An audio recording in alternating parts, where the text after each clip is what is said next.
covered or helped cover. And we had, well, I would also say that something like that IMF Yes, IMF. would be, in a sense, even more creditable for as a subject to take up, because nobody else was looking at it, and nobody thought of getting the conditionalities and so on. In those days, possibly the first anywhere. Later on, I think they relaxed and they decided in the IMF and the government's concern that it's better to put it in the public domain, because in any case it will leak. So it creates more of a buzz if it's withheld. And several other stories we did in Frontline as well on the kidney commerce, for example.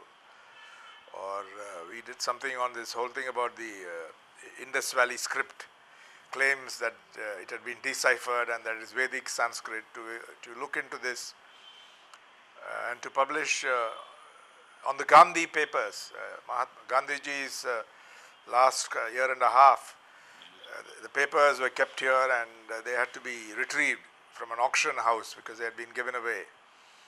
And it involved a legal effort as well as a personal effort to persuade the gentleman who had sent it to have it returned.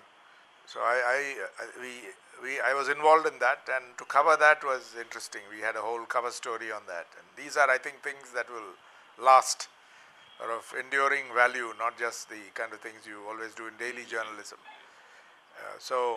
And my visits to China and on Tibet in particular, those were covering that was interesting.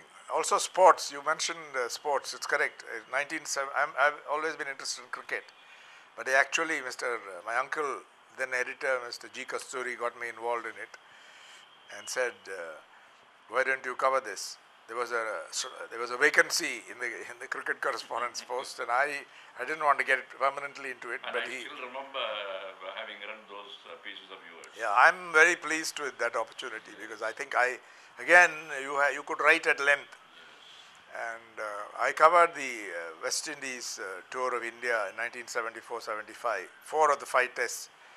And I covered the debut of not only Gordon Greenwich, but possibly the greatest batsman of his era, Viv Richards, and Andy Roberts, and all of them were in their prime. Clive Lloyd led that team. Alexander was the manager.